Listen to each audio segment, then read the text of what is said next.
Good evening, everyone. Can you give me a thumbs up if you can hear me? All right, I see some thumbs up.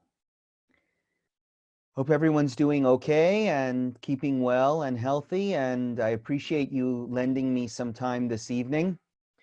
I'm sure it's busy for many of you, and if you have to leave and run out in the middle of the learning, don't worry, I can't really see anyway. So it's fine with me. I just want to let you all know before we begin that this session is being recorded and is going to be posted to our website. So if you're uncomfortable having your face shown on a recording that'll be saved somewhere on the internet, all you have to do is just stop the video at the bottom of your screen. If you stop the video, then you won't be able to, the camera won't be recording your face. And if that's an issue for you, that's a way to avoid that. But hey, I don't know how many people go on the Beth Tikva website anyway. And some Hollywood director might see you one day on our website and say, that's the face I wanted in my movie. So look, it's a risk. Your choice on whether you want to keep your picture up or not. Tonight's session is called Divrei Hizzuk, which we've never done before, but I think is very important this year. It means words of encouragement, from the word chazak, meaning strength, words of strength. So the idea that I had for tonight was to present you with a couple of lessons before Passover that all have a similar theme of building up a sense of pride and encouragement and positivity and maybe some perspective. And I think we're all looking for this year. So I divided this up into 4 lessons, and I'm going to show you the sources on the screen. It's going to appear in front of you magically, the sources that I'm going to present. But I know some people want to print out those sources and maybe keep them for future reference. So what I'm going to do is right now, I just sent you to the chat, which is at the bottom of your screen. If you look at it, the link, so you can click on it and see my sources, and you can, that's in PDF format, and you can print that out at your leisure and use it whenever you'd like. So 4 is the number of the Seder, 4 questions, 4 cups of wine. Tonight, 4 messages of Hizzuk, of strengthening. And these messages are taken from Haggadah, taken from Jewish history. And then maybe if you have any comments, I'll read the comments box after we're done. So feel free to write any comments you have using the chat dialog at the bottom of the screen. So I'm now going to share my screen with you.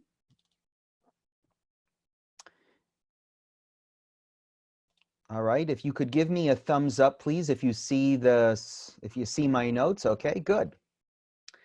So here is, let's begin. Divrei Hizzuk, words of encouragement before Pesach in the year 5780. Lesson number 1. Lesson number 1 is, this is not the first time in Jewish history where Pesach was interrupted or canceled or postponed or affected in some way. I want to give you some interesting cases from Jewish history where Passover was interrupted and in some cases canceled. This source on your screen is the earliest case that I can find of a Passover that was canceled. And it's not obvious when it was canceled.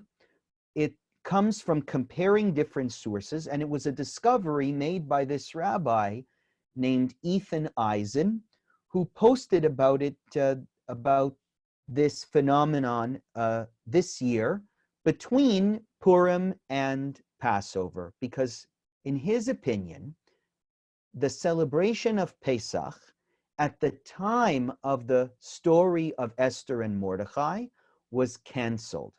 And let's just look and see why he says that's the case. The year they canceled Passover. The Megillah records that Haman sent letters throughout the kingdom to prepare its citizens for the upcoming battle. According to the Midrash, these letters were sent out on the 13th day of Nisan, just a day and a half before Pesach was about to begin. So that's not in the Megillah itself. That's a source that he gets from the oral tradition, which says that it was actually today. Today is the 13th day of Nisan, where Haman's letter was sent out to the kingdom saying, go out and there's going to be a day where we can kill the Jews. The Megillah teaches that there was widespread sadness and grief over the impending doom. That background makes the following series of events even more remarkable. So imagine if today, back in the time of Esther and Mordecai, we find out that Trudeau had sent out a letter to everybody saying, later in the year, I'm going to appoint a few days where you can just kill as many Jews as you want. What would that do to a Passover celebration? So he says that's what happened in the year of Purim, and so we should look at that background as affecting the rest of the events that happen in the story. Mordecai persuades Esther to approach Achashverosh unannounced, but she insists that she will only risk her life on condition that the Jewish people fast for 3 days. And what were those 3 days? The 14th, the 15th, the 16th of Nisan. In other words, those days were during Passover. Mordecai did exactly that. He went to the Jewish community, told them to fast for 3 days. They didn't know why, but as the ruling from Mordecai went out, it provided the merit for a reversal of their fortunes. And he has this very, very powerful line in here. The unity of the Jewish people listening to the religious leadership to temporarily forego the Seder, as fundamental to our religion as it is what ultimately saved the Jewish community. Now, you can think what you want about what he's putting forward, but his contention is that we should look at the stories, the events that are leading up to the Purim miracle as happening against the background of Passover, and that's when the fast happened, and there's a lesson, therefore, in those events that life takes priority, even on an important religious observance like Passover, and if the welfare of the community is at stake and it requires the holiday to be canceled, it should be canceled. Do with it what you will. That's, I think, the oldest source that we possibly have for a Passover that was canceled. Here's another one. A Passover that was full of problems in America in 1865. This is taken from a newspaper article written by Isaac Leeser, one of the Jewish leaders in the North, who is writing after the Civil War to Jewish families who are living in the North, saying there's a problem with the Jews in Savannah. The Jews in Savannah can't get any matzah because of the war and its after effects. If you see what he writes, I'm sorry, the writing is a little hard. This is the actual article. It says they will probably not be able to make the matzah anywhere, and if even, many will be unable from want of means to buy them. So the Jews in the South, like in Savannah, don't have money even to buy matzah during Pesach, and therefore Leeser appeals to the Jews of the North, saying, let's help our brethren to the South, or they won't be able to celebrate Passover. I thought that was really interesting. You know, we get the sense that the Northerners hated the Southerners, but look at the bonds between the Jews in the North and the Jews in the South, trying to help each other, and the unity that Passover effected between Northerners and Southerners Jewish Northerners and Jewish Southerners. Here's another Passover that was a mess. 1917 in the land of Israel. This article was written in a Jewish journal where Muki Tzur, who is known in Israel as sort of an expert on the kibbutz movement, wrote about celebrating Passover on the kibbutz. And he devotes a few paragraphs to the Passover of 1917. On the Passover of 1917, I'm on the first line, the Turkish rulers of the country ordered the residents of Tel Aviv to evacuate the city. Almost 8,000 people were listed for expulsion. A sense of dispossession accompanied the eviction notice. The expulsion was in effect exile from the homeland. Anxiety-ridden settlers prepared to leave their homes, although not from Egypt, but for a considerable number to refuge in Egypt. So this is really interesting. You've 8,000 people listed for expulsion by the Turkish authorities in 1917. And where would most of them go? To Egypt. And that's where they would celebrate Pesach. Many felt the symbolism of their plight, exile to Egypt for Pesach. In the north of the country, Tel Aviv's religiously observant refugees, now lodged in the north of the county, were in the most vexatious situation. So this is in the north of Tel Aviv in Bnei Brak, where many ultra-Orthodox Jews still live today. They didn't know what to do in the face of this eviction notice. And look what it says. No Seder was held that evening. Sorry, it says they hoped there would be matzot for Passover, but this was not the case. There was no matzah that year. No Seder was held that evening, and the pious among the Tel Aviv evacuees were left with a deep scar. Ironically, Passover in Eretz Yisrael was canceled, whereas those who left for Egypt celebrated the holiday.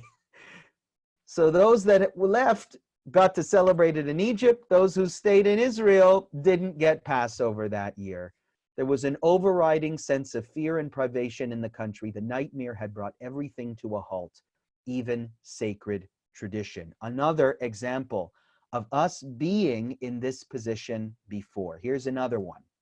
I'm sure many of you thought or expected that I would bring up what Passover might have been like in the darkest days of Jewish history during the Shoah. So this is a really interesting piece. I forget which book. It was so good I just took a picture of it with my phone, but I forget which book I took a picture of it from. But it was about a discovery made by Rabbi Israel Mantel, who is the rabbi in Washington Heights, New York, a discovery that he made about 10 years ago of a prayer that was said on Passover at the Bergen-Belsen concentration camp. And it says a little bit here about how he got that letter, but basically it was from the possessions of one of the few survivors of Bergen-Belsen, and she had never told anybody that she had that letter. After she died, that letter made its way to Rabbi Mantel, and I'd like to read to you what that letter says. I'll translate a little bit here in Hebrew. Lifnei achilat chametz yomar bechavanat halev. So the one who composed this prayer, his name was Rabbi Yisachar Bernard Davids. He was the chief rabbi in Rotterdam. And he wrote this prayer and he said, this is what you should say before you eat bread on Passover. Obviously, you have to eat bread for your life, for your survival. But before you eat it, this is what you should say. Avinu shebashamayim, our Father in heaven, Hinei galui v'yadua lefanecha shirtzonenu la'asot ritzoncha v'lachgog et chag haPesach b'achilat matzu v'shmirat isur chametz. Behold, it is known before you that it is our true desire to honor and celebrate this festival with the eating of matzah and by refraining from eating chametz. Ach al zot da'ava libeinu. But upon this, our hearts ache, our hearts hurt us. Shehashiabud ma'akev otanu, because we are enslaved. We find ourselves in danger. V'anachnu nitzaim b'sakanat nefashot. Our very lives are in danger. Hinenu muchanim u'mezumanim lekayem mitzvatcha v'chai bahem. We therefore eat this bread in order to fulfill a different mitzvah, the mitzvah of v'chai bahem. That's a mitzvah in the Torah. You shall live by them. You shall live by these words. V'lo she'yamut bahem, and will not die with them. V'lizaher me'azhartcha, and we will thereby also fulfill your words of caution, your warning. Hishamer lecha ushmor nafshecha me'od. Look after yourself, protect yourself, and take care of your body carefully. Al kain tefilatenu lecha, therefore we pray to you, shetechayenu, that you give us life, utekaimenu, and give us strength, v'tigalenu, and redeem us speedily. Lishmor chukecha v'latzot ritzonecha uleavdecha b'leivav shalem, so that we will one day be able again to do your will and to serve you with a full heart. Now, the first time I read that prayer, I was crying. I don't know if any of you find it as powerful as I found it the first time I saw it. This is the prayer that is said before you ate chametz in a concentration camp. And I have to tell you something. It reminds me of the prayer that I've been sending out to people that they should say in lieu of Kaddish. Many people, since this started, have been saying to me, what do? I have Kaddish. What's going to happen? Aren't I desecrating the memory of my loved one by not being able to recite Kaddish? And I gave them a prayer that was composed by the members of the Rabbinical Assembly, and it sounded very similar to this. It said, behold, God, you know my heart. You know that it's my intention to say Kaddish for my loved one. But you also said we have to watch out for ourselves and our health and our bodies. And therefore, I hope you will accept my words, my prayer, my intention, as if I had said the words of the Kaddish myself. Very similar here. Obviously, this is a much more serious situation in a concentration camp. And the condition there of life and death is really right in front of your face as a clear choice. But again, this is part of the message I'm trying to convey, that we have been down this road before of having Passovers that are much, much worse than even the ones some of us might feel dismayed by this year. Here's another difficult Passover. This is a letter that was sent by the three major rabbis of Ashkenazi Jewry in 1933. If you look at the names, those of you who can read Hebrew, Yisrael Meir HaKohen Merodin, that's the Chafetz Chaim, right? Yosef Yitzchak Schneerson, that's the father of the Lubavitcher Rebbe, whose face you know and see. This is his father. And Rabbi Chaim Oizer Grzinski, who was also known as one of the leaders of Ashkenazi Jewry in the early 20th century. And this is a letter that is a plea for the Jews of Russia, who, because of the Bolshevik Revolution, had no matzah for Passover. So these three rabbis were writing a letter to Jewry all over the world. This particular letter I have here is to South African Jews. And they were writing to the Jewish community in South Africa saying, please send some grain. He calls it kimcha de pischa. Send any Passover foods that you can. He says you can't really send matzah because they'll they'll grab it they know what matzah is, and they won't allow it into the country. So send them some wheat that they might be able to turn into matzah. Send them anything, because the Jewish community in Russia, at that time, obviously a very large and impoverished Jewish community, needs help. And here's the evidence, that very special letter that was written to the Jews of South Africa, an appeal to help. So that's the first lesson that I wanted to share with you, the lesson of we've been down difficult roads before, and we should put our own struggles in perspective. Just today, I was talking with a member of our congregation who himself is a Holocaust survivor, and I said, "How are you doing? You know, this is going to be a very difficult Passover." And he said to me, "Rabbi, this is not a difficult Passover. You want to hear about a difficult Passover? I'll tell you about the difficult Passovers we had. Here we're alone. We might have to connect via Zoom camera, but it's temporary, and I know my family is safe, and I've seen much worse. You know, we've gotten used to a certain routine in a world that's rather quiet most of the time, and this year it's not so quiet.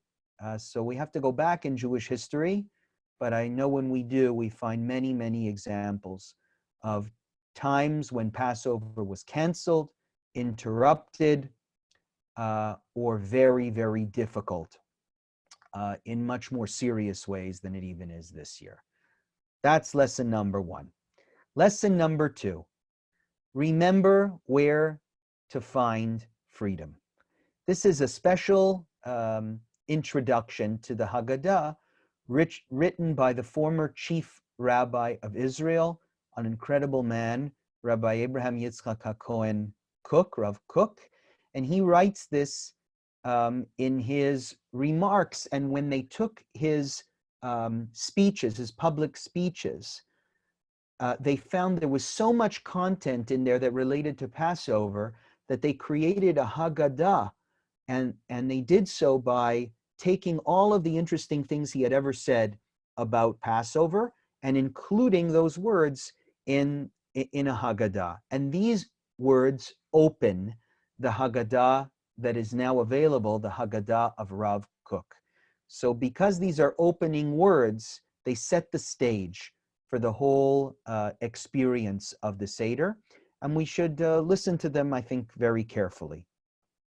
The difference between a slave and a free man is not just a difference in status, where in one case one is enslaved to another, and in another case he is not. You know, sometimes we think of a slave and we have this image in our mind of what a slave looks like. It's the guy in the desert with the getting whipped, right? That's what a slave is. And a free person is someone sitting in their house and enjoying the evening. But look what he says. We can find an enlightened slave whose spirit is full of freedom. And we can find the opposite, a free man whose spirit is the spirit of a slave.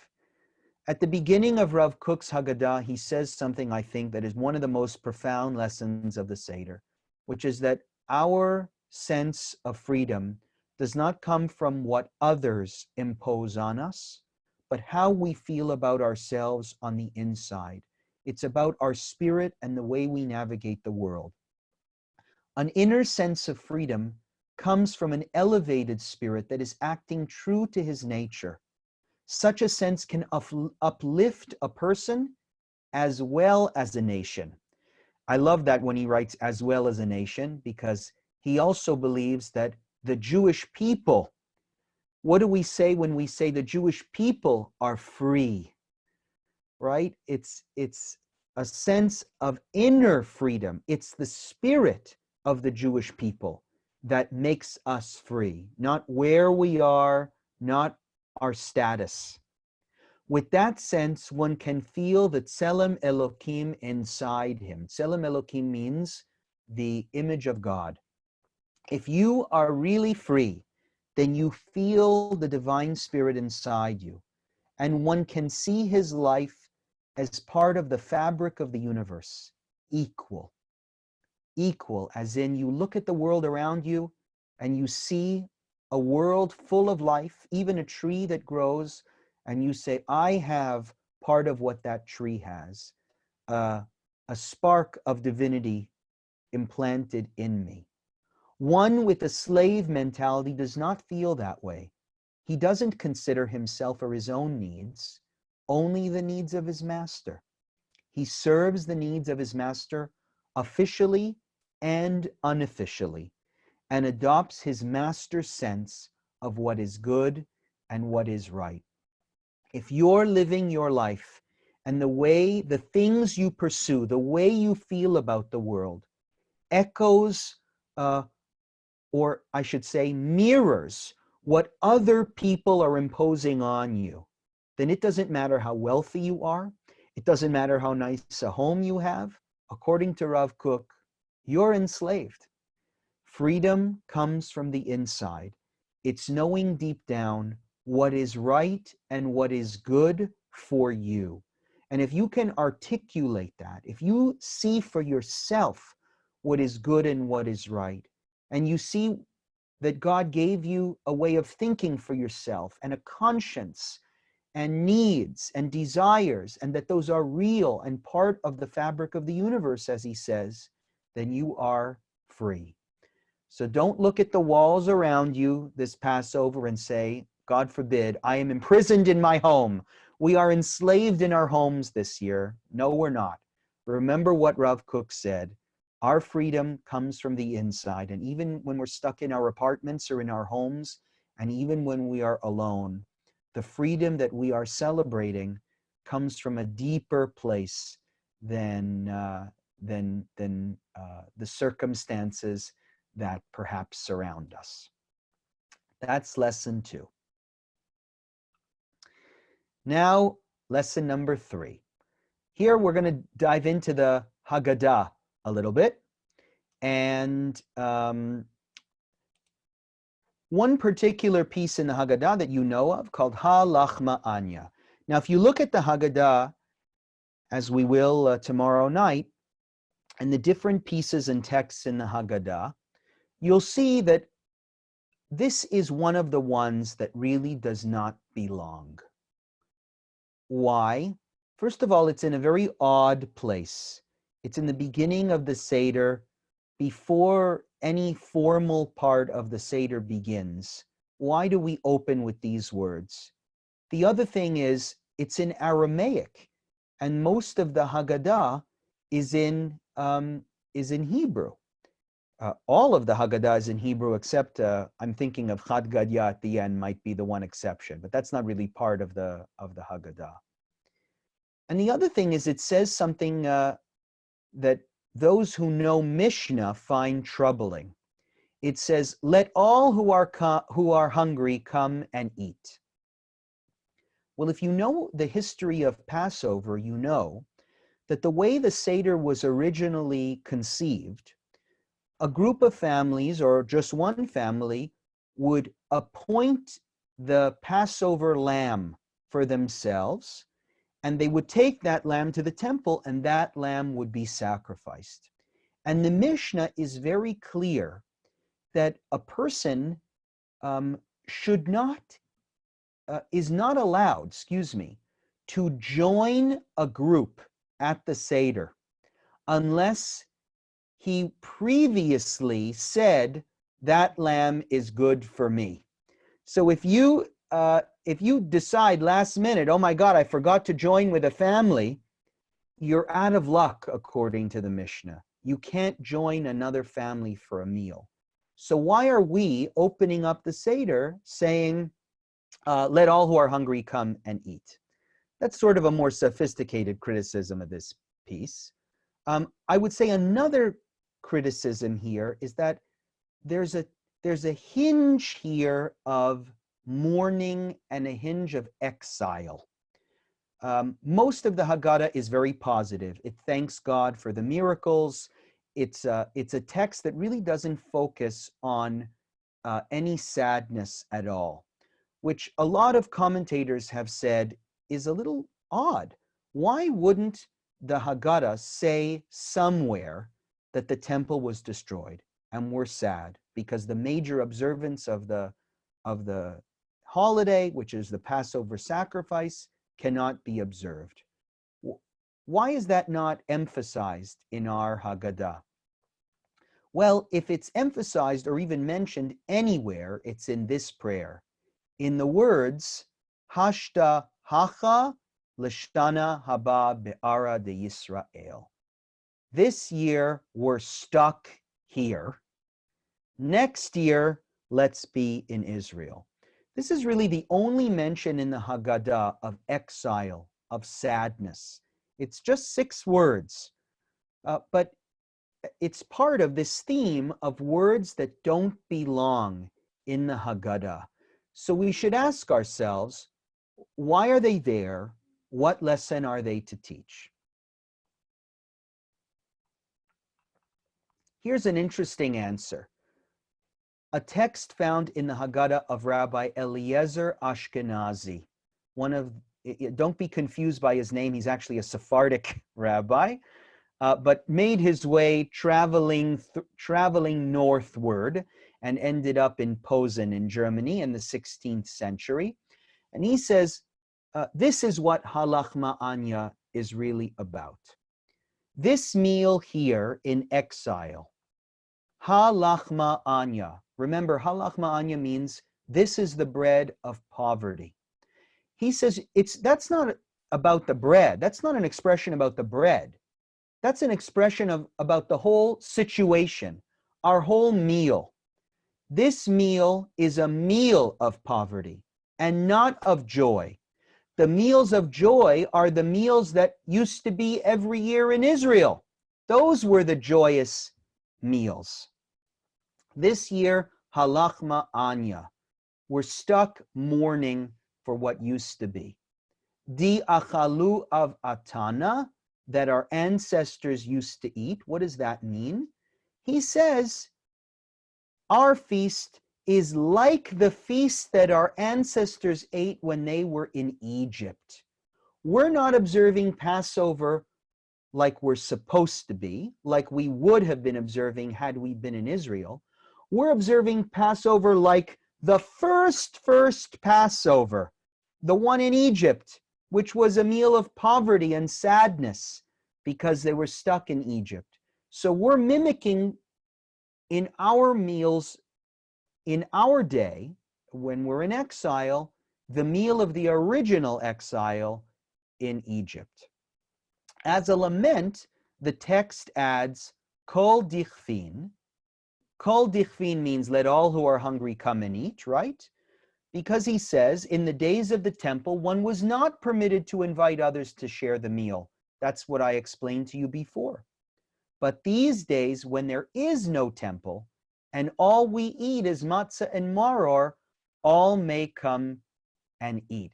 This is really interesting. I hope it doesn't ruin halachma for all of you. One of our favorite meals of the Seder, one of our favorite pieces of the Seder is Kol Dichvin Yete V'Yichul. Those of us who have a social justice consciousness think very carefully about the beauty of those words.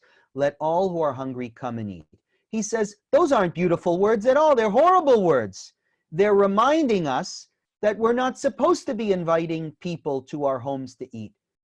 Because in the days of the temple, you were not allowed to invite anybody to your home to eat. This is just the situation we're stuck with. All we have to eat now is matzah and maror. So since that's all we're eating and we have no Passover sacrifice, let anybody join us because this isn't the real thing anyway. So Ashkenazi, because he's an early authority, 16th century, he sets the stage and reminds us that even though we see this prayer as perhaps being beautiful and inviting others to our table and very modern, it's actually a prayer that's very sad and that refers to our state of being one of exile and destitution. Now look here at something very interesting. Maimonides, in his version of the Haggadah, has 3 words before Halach Anya that do not appear in most of our Haggadot. This is the version of the Haggadah that ought to be used in exile, he says. We take the second cup of wine and we say, Bibhilu yatsanu mi Mitzrayim, halach ma'anya diachalo avatana be'ara de Mitzrayim, etc., etc. There's three words at the beginning of Maimonides' Haggadah that do not appear in our version of the Haggadah, but now I'm going to give it away. If you have any Sephardic friends, take a look at their Haggadot. They follow the tradition of Maimonides, and these three words appear in their Haggadot. Bibhilu yatsanu mimitzrayim. What does Bibhilu yatsanu mimitzrayim? These are, by the way, were definitely added. They're not part of the original prayer because they're in Hebrew. Bibhilu means quickly, but quickly doesn't say enough. It actually means in a flash. I would translate it as in a flash, yatsanu mimitzrayim. We left Egypt. Maimonides added those three words in his Haggadah, and all Sephardic Jewry begins halach ma'anya with this prayer. In a flash, we left Egypt. Now ask yourself, what would motivate Maimonides to add those words? In a flash, we left Egypt.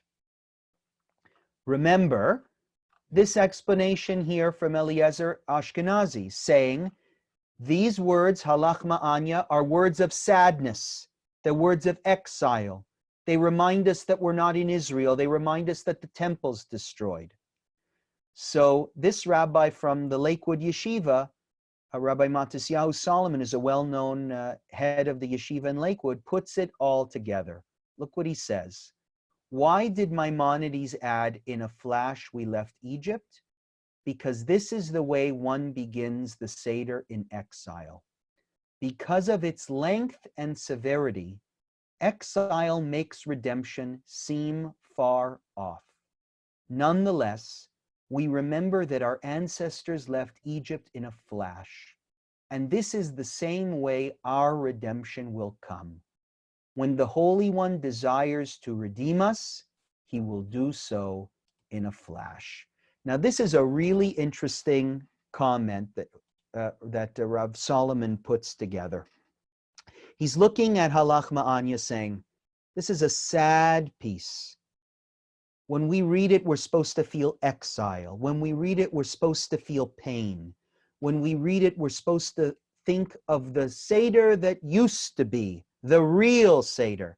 What we're doing now is just a cheap imitation. But before you say those words, say this, Bibhilu yatsanu mimitzrayim. It can all change in a flash. If there's, I think, one thing that everyone agrees on when I talk to them about the world we're in and what had happened with this pandemic, this outbreak, we cannot imagine how quickly everything changed. This was not a slow descent into the world as it is now. This happened instantaneously, it seems. I mean, we were hearing about it in China, but did anyone expect the numbers to be what they are now and our lives to have changed as much as they are now? And I think one of the difficulties that a lot of us are having this year is we're struggling to see the light at the end of the tunnel. Because everything happens so quickly and the numbers keep getting higher and the deadlines keep getting pushed off. You know, I just got the email from my kids' school saying, guess what? They're not coming back to school after Passover. This keeps getting pushed more and more. So we're struggling to say, well, when is this going to end?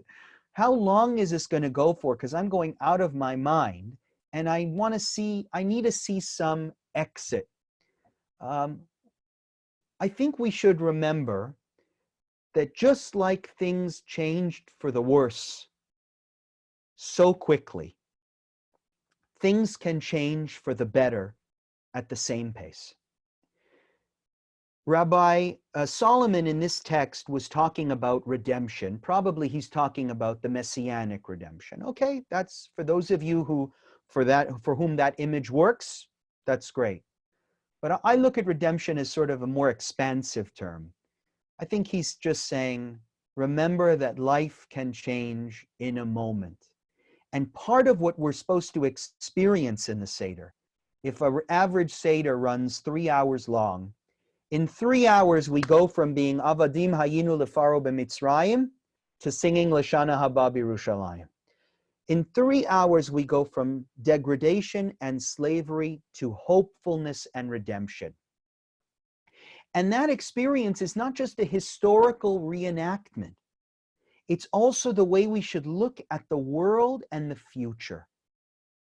We shouldn't be surprised if next week someone announces, we found a vaccine. And guess what? It works. Just like things can change for the worse, things can change for the better. And Maimonides started out his Seder reminding everybody, just before we read that one sad piece of the Haggadah Halach Ma'anya, Bibhilu Yatzanu Mimitzrayim. In a flash, we ran out of Egypt. Now, we can go back to our story. Never feel stuck. You may be stuck physically, but if there's a hidden lesson in the redemption from Egypt, not just that God freed us with an outstretched arm and a mighty hand, but that he did so quickly. And he writes in that piece that we can't even understand the speed at which everything had changed. This was a people that went from the lowest of the low and then to the highest of the high. That's lesson number 3. My 4th lesson of the evening, let's get it back, is a text that I thought was just beautiful, that someone showed me a few weeks ago from the Lubavitcher Rebbe. Let's do it in English. This is a piece that relates to springtime. Who would like to read? Marilyn, are you able to read for us? Oh, yeah, okay. I have to... This is the Lubavitcher Rebbe, a speech he gave in 1967. We should think carefully about why the Exodus happened in the spring. Before the spring, in the winter, it looks like the world is incapable of blossoming and progressing as so much life, creation, and growth has ceased. And then suddenly, in spring, we see the first signs of growth. Suddenly we realize that winter was only an illusion. In truth, it was just part of the cycle of nature, preparing us for renewal in the spring. It is the same with the Exodus from Egypt. During the long and difficult exile, it appeared as though the Israelites had stopped progressing, both physically and spiritually, so much that they descended to the 49th level of impurity. That's a very famous midrash, that when our ancestors were slaves in Egypt, they had descended to the lowest of the low. But here again, this theme of, but in a flash, everything changed. Sorry to interrupt, Marilyn. Okay. But suddenly, with their exodus, the Israelites progressed and advanced as a people rapidly. In only 50 days, they received the Torah from the mouth of the Almighty himself. We therefore learn that in truth, the period of exile in Egypt was not a time of cessation and weakness. Rather, it was preparing the Israelites for the great elevation and sanctification that was waiting for them after they were redeemed. Let us therefore learn for ourselves. We may encounter periods in our lives that appear to lack in progress, growth, and blossoming. Perhaps even it is a time of cessation and regression. I am almost certain that this is just the feeling in the moment. And in truth, this period is helping us to gather strength and prepare for the blossoming of new blessings, which are waiting just around the corner. What do you think of that? 1967. Did he know about coronavirus. If you ask a Lubavitcher, they'll say, he knew. He was talking about what was going to happen 50 years later in the world. I don't know about that. But internalize this lesson for a second. Think carefully about it. The Torah says this holiday must be in the spring.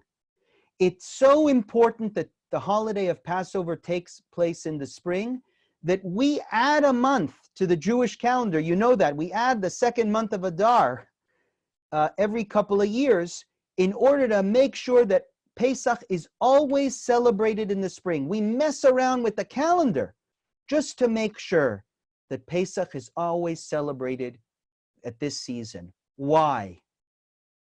And I think what he's saying here is you don't need a Haggadah. You don't even need the Torah to understand why. Just look at the world around you. There is a lesson we learn in nature that doesn't require a Haggadah, that doesn't require a master's degree, that doesn't require a Jewish studies diploma. If you look at the world around you, you see that we begin to blossom after a period of nothingness, of death, and of regression. And what appeared to be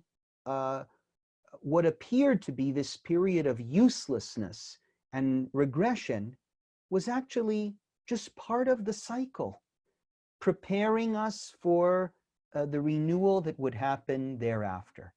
And that's what happened in the Exodus, and that's what happens in our lives too. When we find ourselves in periods where there's no progress, no growth, nor blossoming, we get how you feel in that moment.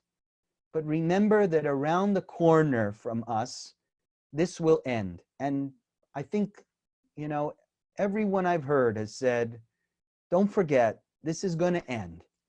And we should look at this at this time and ask ourselves, what lessons can we learn from being alone this year to take forward into the future and maybe change our lives a little bit? Find the hidden messages, the gifts, maybe the blessings even in this moment, so that when this does come to an end, we will say, you know what, that year, that coronavirus year, in the middle of it, we thought it was horrible, we thought it was awful, we thought we would never get through. We might look at it just like winter. You know what? That was necessary. We had to go through that. And now that we've gone through it, new life can blossom. Parts of ourselves, parts of our family that maybe had been ignored for a while can now begin to blossom again in the future. None of this is clear to us at this point, but he says that's normal. In the moment you feel that way, but after it all passes, you look at this like part of the cycle of nature, and even a part that allowed growth in the future to occur that would never have occurred had we never experienced this. So these are the 4 lessons that I thought I would share with you today. The first one, just to repeat, we've been through this before. This is not the first year that Passover will be odd or strange. It's been much worse, and we've gotten back to normal after some time. And we should think carefully about where we had been and how difficult it had been on previous generations, much more than for us. Lesson number 2, that story of Rav Kook. Never forget where our freedom comes from. The space we're in, the walls that surround us, they do not define our state in the world. It comes from the inside, whether we're truly in touch with the divine spirit inside of us, our freedom, our sense that we have a conscience, we have a mind of our own, that we define what's good and what's right in our lives. That's what makes us free. We're not trying to copy what other people in the world are doing. That's a slave mentality, serving others rather than yourself. That third lesson of ha-lachma anya, to remember that before we mourn, before that one little piece of mourning in the Seder, Maimonides said, don't forget, things can change in a flash. And in every Sephardic Seder, from his time onward, they remember things changed in the past, they are changing in the present, and they will change in a flash in the future. And that third lesson of being in touch with the world around us. Thank goodness. Hopefully we can go outside, and even if you can't leave your homes, just look out the window. And this year, really, spring is coinciding with Passover. We're seeing the world change and blossom again. And this world that we're looking at out our windows is the story of Passover in nature. That's Pesach outside our windows. The story of a world that was, for the winter, looked like it was regressing, not going anywhere, just dead. And now new growth will come because the world paused. Nature paused.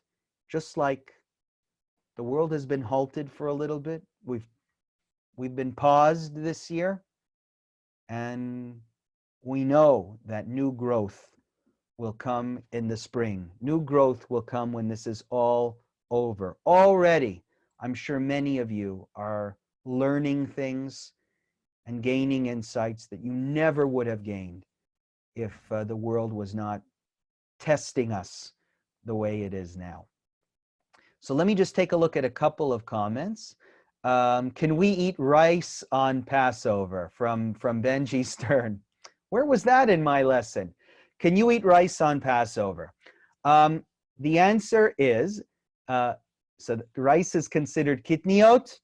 The answer is, if you have any dietary requirements, like restrictions, and I think Benji does have some dietary restrictions, we've said that you can eat kitniot because it's so limiting what you can eat on Passover that means kitniot, which is rice and beans and other things with people that who have dietary restrictions can eat, that they're allowed to eat that. And for more information, you can look at the responsum on this in the Beth Tikva Passover Guide. Nelson Mandela from Rose said the following of his captors: "You can enslave my body, but not my heart or my thoughts." You got it. Nelson Mandela stole it from Rav Kook. No, he didn't. But great minds think alike, as they say.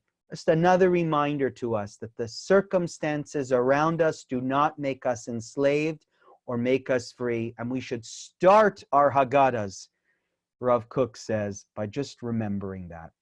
From Ronit, Rabbi, can you talk about the burning of the chameleon? My husband wants to do it, and I'd like to know about it. Let me contact you, Ronit, afterwards, because I don't know what that is, the burning of the chameleon. I will talk to you after this session. And sorry, burning chametz. Okay, burning chametz. What? I think there was a sort of a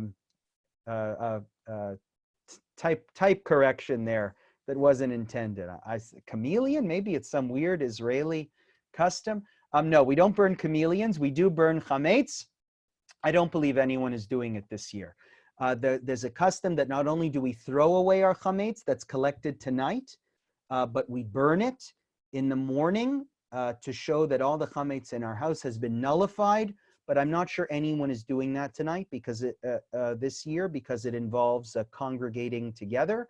But if anyone is doing it, usually we go up to the Bayit in Thornhill, and it's fun. And we go because my kids like seeing anything burning. It makes them exciting.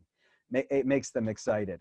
And that's it. It looks like just some nice thank yous. I appreciate all of your attentiveness, and I hope you found these lessons to be Divrei Hizzuk, words that can give us strength and that can keep perspective this year, so that we might be able to have a happy Passover. You know, people are asking me, it feels so strange to wish people a happy Passover this year. And it's true. So many people are saying to me, have as good a Passover as you can possibly have. Don't say that to people. My view is, wish them a happy Passover. It goes back to that quote from Rav Kook and Nelson Mandela. Our happiness cannot come from the circumstances around us. Wish joy on everybody. Wish happiness on everyone. We are not in Bergen-Belsen. We are not in Tel Aviv in 1917. We are not in the South after the Civil War. We have to stay home, and it's a rough year, and we won't be with our families. But we should be happy, and you should wish other people a happy Passover, and we should find opportunities to be grateful this year and to be open to learning new lessons about life and about Judaism and about our identities and about our heritage that I hope will carry us forward from this year to many, many years to come, where we'll be able to join together in person and have seders the way they ought to be had. Thanks everybody for your attention. I wish you all a good night, and more importantly, Chag Kasher veSameach. Have a kosher and happy Passover. Take care.